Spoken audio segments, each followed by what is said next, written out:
আসসালামু আলাইকুম। সুপ্রিয় শিক্ষার্থীরা, তোমরা কেমন আছো? আশা করি আল্লাহর রহমতে সবাই ভালো আছো। Muslim girls high school and কলেজের অনলাইন ক্লাসে আমি মোহাম্মদ রাশেদুল ইসলাম, তোমাদের রাশেদ স্যার। শিক্ষার্থীরা, তোমাদের সকলকেই স্বাগতম জানাচ্ছি। Welcome to my class, dear students. Introduction: Mohammad Rashedul Islam, assistant teacher English, Muslim girls high school and college, Mymensingh. Class 6। আমি এখন ক্লাস 6 এর স্টুডেন্টদের জন্য ক্লাস নিচ্ছি। Subject English. আমি এখন ইংলিশ বিষয়টি পড়াবো। ইংলিশ ফর টুডে বইয়ের একটি লেসন নিয়ে আমি এখন আলোচনা করব। সুপ্রিয় শিক্ষার্থীরা, লুক অ্যাট দ্য পিকচার। ছবিটির দিকে তাকাও and describe the picture to your partner. এবং ছবিটি বর্ণনা করতে বলা হয়েছে তোমার পার্টনারের সাথে, কিন্তু এখন এটি তোমরা করতে পারবে না, কারণ এটি অনলাইন ক্লাস। যাই হোক, এখানে যে লোকগুলো তারা কি করছে? হাত ধরাধরি করে দাঁড়িয়ে আছে, এক লাইনে, এক সারিতে হাত ধরে ধরে আছে। এটাকে কি বলা যায়? Holding hands. হাত ধরে আছে, তারা কি আছে? হাত ধরে আছে। তো আমাদের আজকের পাঠের বিষয় হচ্ছে today our topic is holding hands, lesson 7। আমরা আজকে ইংলিশ ফর টুডে বইয়ের লেসন 7 পড়ব, হোল্ডিং হ্যান্ডস। এটি একটি কবিতার লেসন। এখানে আরো একটি কবিতা আমি আজকে পড়াবো, আরো একটি লেসন পড়াবো, boats sail on the rivers. Lesson 17। Lesson 7 পড়াবো এবং লেসন 17 পড়াবো। দুটোই কবিতার লেসন আজকে আমি পড়াবো। ইংলিশ ফর টুডে বইয়ের লেসন 7, লেসন 17। প্রথমেই হচ্ছে হোল্ডিং হ্যান্ডস, লেসন 7। আমি এখন ইংলিশ ফর টুডে বইয়ের লেসন 7 পড়াচ্ছি। হোল্ডিং হ্যান্ডস এটি একটি কবিতা। হোল্ডিং হ্যান্ডস মানে হচ্ছে হাত ধরাধরি বা হাত ধরে রাখা। Learning outcomes: by the end of this lesson, students will be able to recognize word and stress on words in sentences, recognize intonation in sentences, infer meaning from the context, and enjoy stories and poems. সুপ্রিয় শিক্ষার্থীরা, আমি এখন lesson 7 পড়ছি, holding hands. এখানে একটি একটি কবিতা দেওয়া আছে। এখানে একটি ছবি আছে, দেখো, হাতিগুলো হাত ধরাধরি করে আছে, অর্থাৎ হাতিগুলো একটার সঙ্গে আরেকটা ধরাধরি করে আছে। এটা হচ্ছে সমষ্টি বোঝাচ্ছে, এটা হচ্ছে ঐক্য বা সমষ্টি। যাই হোক, আমি কবিতা পড়ছি হোল্ডিং হ্যান্ডস। কবিতাটি লিখেছেন Leonore M Link. Holding hands কবিতাটি লিখেছেন লিওনর এম লিঙ্ক। কবিতাটি হচ্ছে: elephants walking along the trails are holding hands by holding tails. Trunks and tails are handy things when elephants walk in circle rings. And when they walk, it never fails. They are holding hands by holding tails. সুপ্রিয় শিক্ষার্থীরা, তোমরা কবিতাটি শুনলে, আমি এখন বাংলা সহ এটি তোমাদেরকে বুঝিয়ে দিচ্ছি এবং মূল ভাবটাও তোমাদেরকে বলবো। এলিফ্যান্টস ওয়াকিং, হাতিরা হাঁটে। অ্যালং দ্য ট্রেলস, সারিবদ্ধভাবে। হাতিরা হাঁটছে সারিবদ্ধ। ওয়াকিং অ্যালং দ্য ট্রেলস, সারি বরাবরে, লাইন করে, সারি করে হাঁটে, বা সারিবদ্ধভাবে থাকা বা সারিবদ্ধভাবে হাঁটছে এমন হাতিগুলো আর হোল্ডিং হ্যান্ডস, হাত ধরাধরি করে আছে। তো হাতির তো হাত নেই, তাহলে কিভাবে ধরাধরি করে আছে? বাই হোল্ডিং টেলস, লেজ ধরে। একটা হাতির সুর আর একটা হাতির লেজ ধরে ধরে দেখো হাতিগুলো সারিবদ্ধভাবে আছে। তাহলে যেই elephants walking along the trails, হাতিগুলো সারিবদ্ধভাবে হাঁটছে এমন হাতিগুলো, তারা হাত ধরাধরি করে আছে লেজ ধরে ধরে। অর্থাৎ একটা হাতি আর একটা হাতির লেজ ধরে সারিবদ্ধভাবে হাঁটছে। লেজ ধরছে কি দিয়ে? সুর দিয়ে। একটা হাতির সুর আর একটা হাতির লেজ এভাবে ধরে আছে। Trunks and tails are handy things, সুর এবং লেজ এগুলো খুবই হ্যান্ডি থিংস, মানে খুব সহজেই ব্যবহার করা যায় এমন জিনিস। হাতির সুর এবং টেল, লেজ এগুলো খুব সহজেই ব্যবহার করা যায় এমন জিনিস। তাহলে কি? Trunks and tails are handy things, when elephants walk in circle rings, হাতি যখন সরি ইন সার্কাস রিংস, হাতি যখন সার্কাস খেলা দেখায়, তোমরা জানো যে সার্কাসে অনেক খেলা দেখায়, হাতিও থাকে। তো সার্কাসে একটি মঞ্চ থাকে গোলাকার, গোলাকার মঞ্চের বা গোলাকার যে সার্কাস এর এরিয়া আছে, সেখানে হাতি যখন হাঁটে তখন সুর এবং লেজ এগুলো খুবই সহজেই ব্যবহার্য জিনিস তাদের। আর কখন মানে হাতি এবং সুর এবং লেজ এগুলো খুবই সহজেই ব্যবহার করা যায় এমন জিনিস সার্কাস রিংয়ে খেলা দেখানোর সময়, হাঁটার সময়, এবং কখন and when they walk, sorry এখানে বাক্যটি শেষ, and when they walk it never fails, এবং সার্কাস রিং এর মধ্যে সার্কাস খেলা দেখাইতে গিয়ে হাতি যখন হাঁটে তখন এরা কখনোই ব্যর্থ হয় না। ইট নেভার ফেলস, এই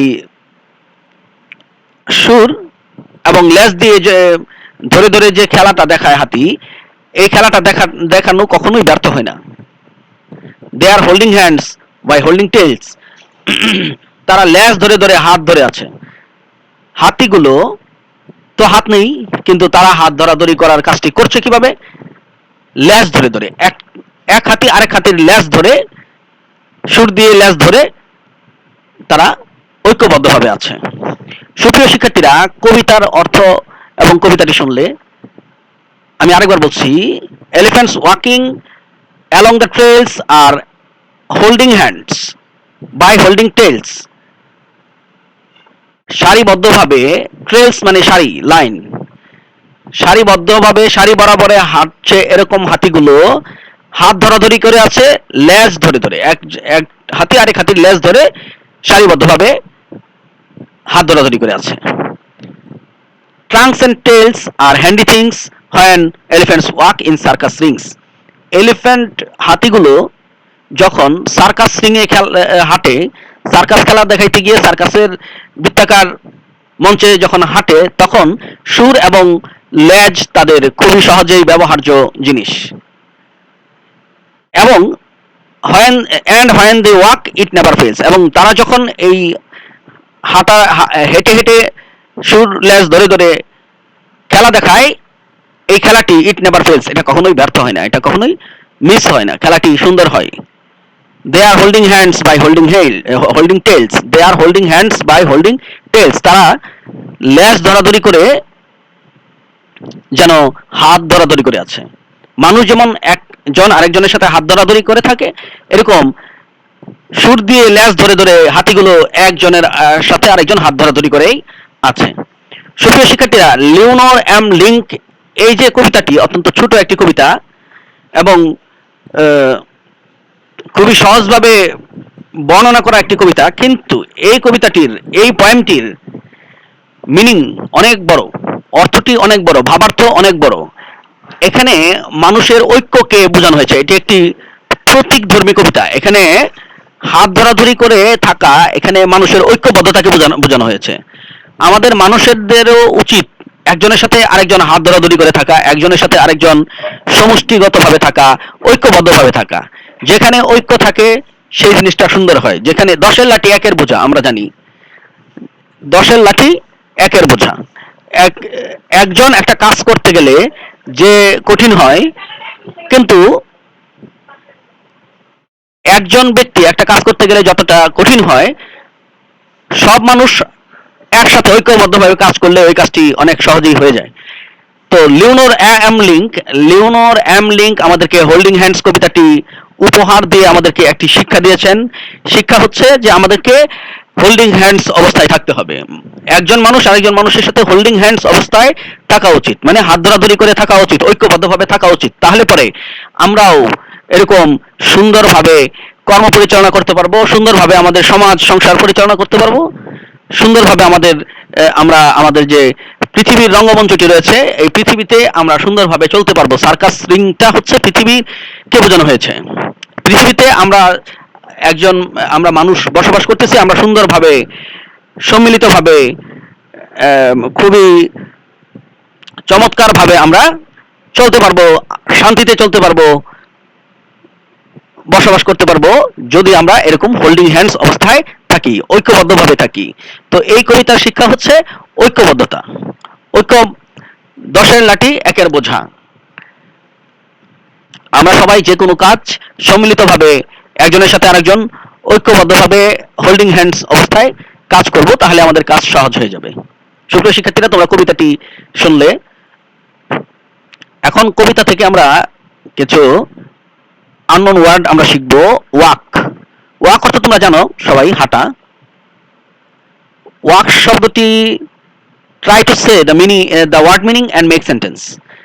শব্দের অর্থ বলার চেষ্টা করো এবং বাক্য তৈরি করো। তোমরা কি জানো ওয়াক অর্থ কি? এটা তোমরা জানো সবাই। ওয়াক অর্থ হাঁটা। এটা দিয়ে যদি সেন্টেন্স তৈরি করা হয় তাহলে এরকম হবে, দ্য বয় ইজ ওয়াকিং। ছেলেটি হাঁটছে। এই ওয়াকের সিমিলার ওয়ার্ড যদি আমরা খুঁজি তাহলে এরকম হবে, মার্চ। গো ফরওয়ার্ড, সামনের দিকে এগিয়ে যাওয়া, মার্চ। তো ওয়াকের সিমিলার ওয়ার্ড হচ্ছে মার্চ অথবা গো ফরওয়ার্ড।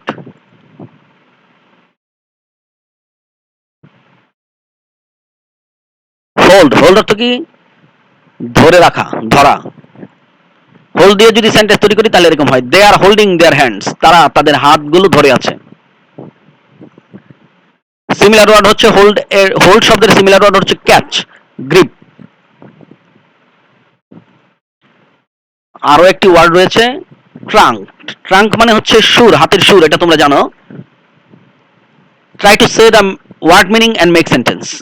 তাহলে ট্রাঙ্ক শব্দের মিনিং হচ্ছে, অর্থ হচ্ছে, বাংলা অর্থ হচ্ছে সুর। এবং সেন্টেন্স যদি তৈরি করি এটা দিয়ে তাহলে এরকম হয়, the elephants hold each other by trunks and tails. হাতিগুলো সুর এবং লেজ এর দ্বারা একে অপরের সাথে একে অপরকে ধরে আছে। আমাদের যে কবিতাটি ছিল, কবিতার বস্তুটা কিন্তু এইটাই, কবিতার বিষয়বস্তুটা কিন্তু এটাই। তো এই ট্রাঙ্ক শব্দের সিমিলার ওয়ার্ড যদি দেখি তাহলে এরকম হবে, the long nose of an elephant. The long nose of an elephant হচ্ছে ট্রাঙ্ক শব্দের সিমিলার ওয়ার্ড, হাতির লম্বা নাক। আরো একটি শব্দ রয়েছে ট্রেল। ট্রেল মানে কি? ট্রেল মানে হচ্ছে লাইন বা সারি। দেখো এই যে সারি বোঝাইছে, দৌড় খেলার মধ্যে, রেস এর মধ্যে, রেস কম্পিটিশনের মধ্যে এরকম সারি থাকে, ট্রেল। তো হাতিগুলো এরকম ট্রেল আকারে লাইন মেনটেন করে সারিবদ্ধভাবে কিন্তু হাঁটে। Try to say the word meaning and make sentence. তাহলে ট্রেল অর্থ হচ্ছে সারি বা লাইন। সেন্টেন্স তৈরি করলে এরকম হবে, the man is running along the trail. লোকটি লাইন বরাবরে, সারি বরাবরে দৌড়াচ্ছে। ট্রেল শব্দের সিমিলার ওয়ার্ড হচ্ছে track, line, path. Track, line, path হচ্ছে ট্রেল শব্দের সিমিলার ওয়ার্ড। সুপ্রিয় শিক্ষার্থীরা, আরো একটি ওয়ার্ড রয়েছে রিং। রিং মানে হচ্ছে এই যে এরকম বৃত্তাকার কোন এলাকা বা কোন এরিয়া। রিং মানে আংটি বোঝায়, অনেক অর্থ আছে এটার। The horses are running in the ring. ঘোড়াগুলো রিং এর মধ্যে দৌড়াচ্ছে। রিং হচ্ছে একটি বৃত্তাকার এরিয়া। রিং শব্দের সিমিলার ওয়ার্ড হচ্ছে a round area in which animals আর পিপল পারফর্ম। এটি মানে গোলাকার বৃত্তাকার কোন মঞ্চকে আমরা রিং বলতে পারি। A round area in which animals আর পিপল পারফর্ম। সুপ্রিয় শিক্ষার্থীরা, এখানে কিছু আমরা এই যে ওয়ার্ড আছে ট্রাঙ্ক এবং ring, look at the above words. উপরের ওয়ার্ডগুলোর দিকে দেখো। Each word has more than one meaning. প্রত্যেকটা ওয়ার্ডেরই দুইটা ওয়ার্ড আছে, ট্রাঙ্ক এবং রিং। প্রত্যেকটা ওয়ার্ডেরই একের বেশি অর্থ আছে। Now describe with your friends about the other meanings of the words. শব্দের যে আরো অন্যান্য মিনিং গুলো আছে সেগুলো নিয়ে কথা বলতে বলা হয়েছে। And try to make sentences with the words. শব্দগুলো দিয়ে বাক্য তৈরি করতেও বলা হয়েছে। ট্রাঙ্ক। ট্রাঙ্ক শব্দের অর্থ কি সুপ্রিয় শিক্ষার্থীরা তোমরা জানো? ট্রাঙ্ক মানে সুর, একটা অর্থ হচ্ছে সুর। ট্রাঙ্ক শব্দের আরো একটি অর্থ আছে। ট্রাঙ্ক শব্দের তিনটি অর্থ আমরা এখানে দেখব। একটি হচ্ছে হাতির সুর, আরেকটি হচ্ছে ট্রাঙ্ক। এই শব্দটিও, এই অর্থটা তোমরা জানো কিন্তু হয়তো মনে নেই বা এখন সুর মনে হচ্ছে, কিন্তু ট্রাঙ্ক শব্দের অর্থ কিন্তু বক্স বা বাক্স বোঝায়।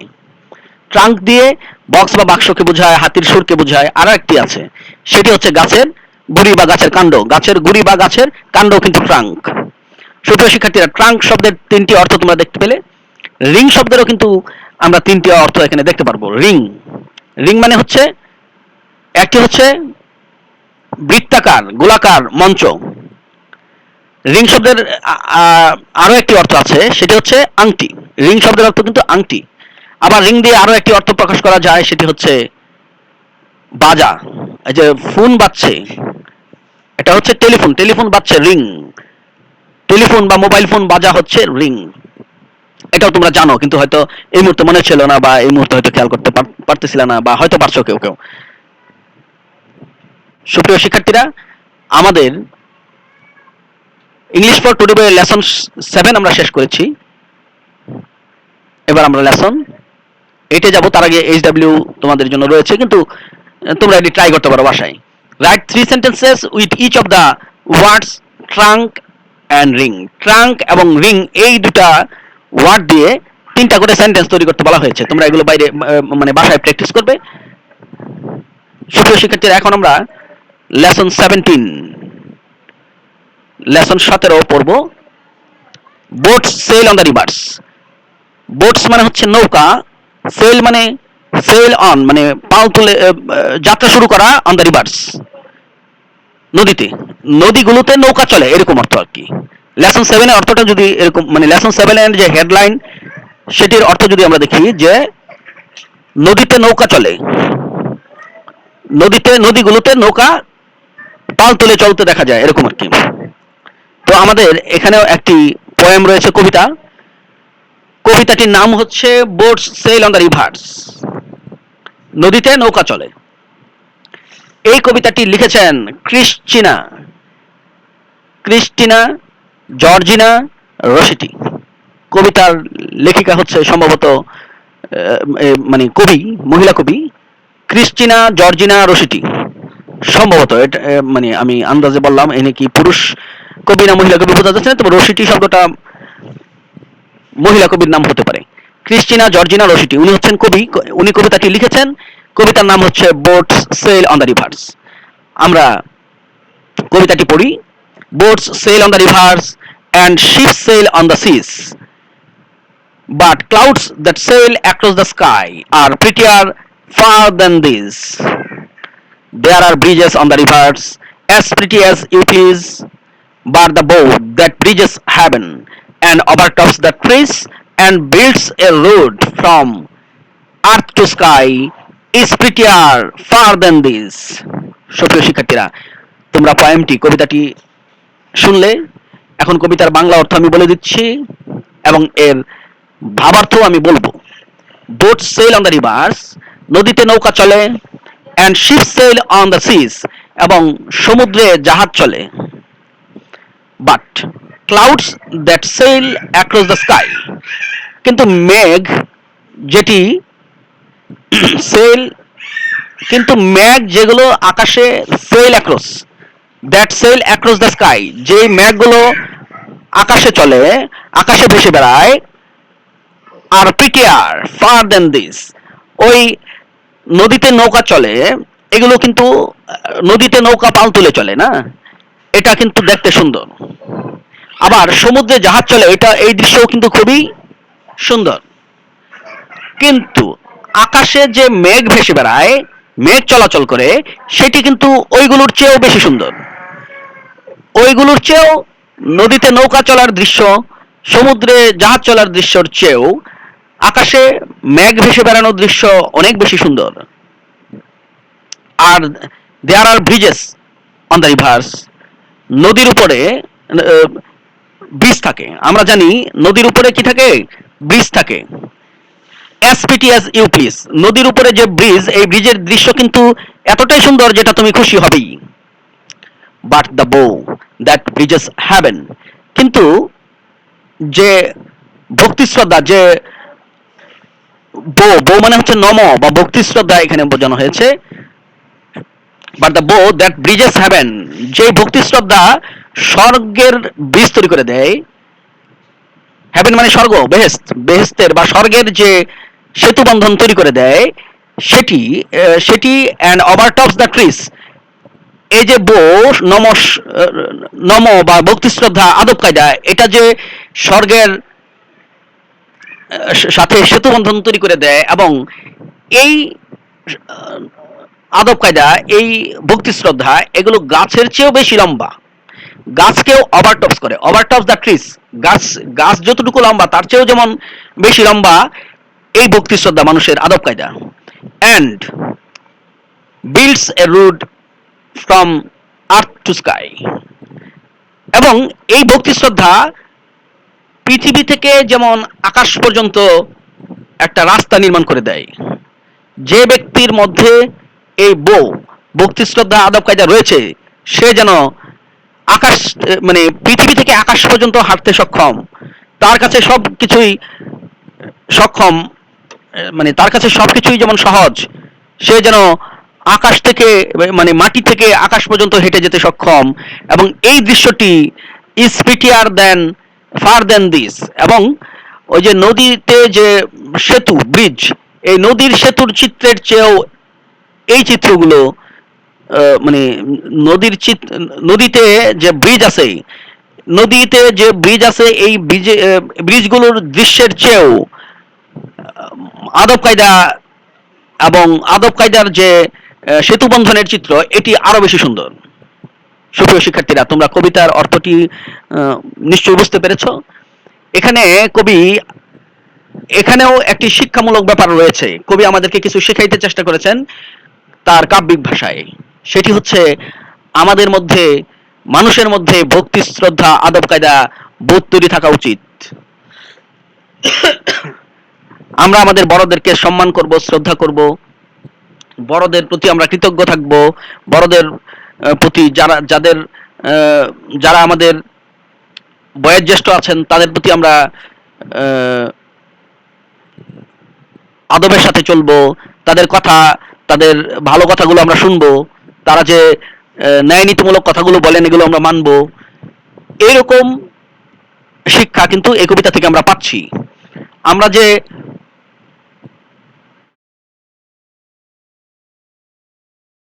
যে আমাদের মধ্যে যে আদব কায়দা থাকে, আদব কায়দা তৈরি হয়, আদব কায়দা আমরা তৈরি করি, সেই আদব কায়দা নদীতে নৌকা চলার দৃশ্যের চেয়েও সুন্দর। আমাদের মধ্যে সুন্দর চরিত্র, আদবের চরিত্র, এটা কিন্তু সমুদ্রের জাহাজের চেয়েও সুন্দর। এবং আমরা যেন নদীতে, আকাশে ভেসে বেড়ানো মেঘের মতো সুন্দর আমরা হয়ে যাব, যদি আমাদের মধ্যে সেই আদব কায়দার চরিত্র থাকে। এই আমাদের মধ্যে এই সমস্ত আদব কায়দার চরিত্র, সুন্দর চরিত্র কিন্তু নদীতে যে ব্রিজগুলো থাকে বা নদীগুলোতে যে ব্রিজ থাকে তার চেয়েও কিন্তু বেশি সুন্দর দেখতে। এবং আমাদের এই আদব কায়দার চরিত্র লম্বা লম্বা গাছের চেয়েও বেশি লম্বা। আমাদের এই আদব কায়দার চরিত্র পৃথিবী থেকে যেমন, মাটি থেকে যেমন আকাশ পর্যন্ত একটি রাস্তা তৈরি করে দেয়, যে রাস্তা ধরে আমরা হাঁটতে পারি, এটি একটি কাল্পনিক রাস্তা। এবং আমাদের মধ্যে যে সৌন্দর্য বোধ, আমাদের মধ্যে যে আদব কায়দার সৌন্দর্য, সেটি পৃথিবীর সবকিছুর চেয়েও সুন্দর, সুন্দর সুন্দর জিনিসগুলোর চেয়েও বেশি সুন্দর। এই বার্তাটি কবি আমাদেরকে দিয়েছেন এই কবিতার মাধ্যমে। আমরা এখান থেকে শিক্ষা লাভ করব এবং আমাদের মধ্যে আদব কায়দার চরিত্র, মানে শ্রদ্ধাবোধের চরিত্র তৈরি করব। সুপ্রিয় শিক্ষার্থীরা, আমাদের ক্লাস এখানেই শেষ। সুপ্রিয় শিক্ষার্থীরা, তোমরা ভালো থাকবে, সুস্থ থাকবে, এই বলে আমি মোহাম্মদ রাশিদুল ইসলাম, তোমাদের রাশিদ স্যার, তোমাদের কাছ থেকে বিদায় নিচ্ছি। Goodbye, see you again. আবারও দেখা হবে সুপ্রিয় শিক্ষার্থীরা।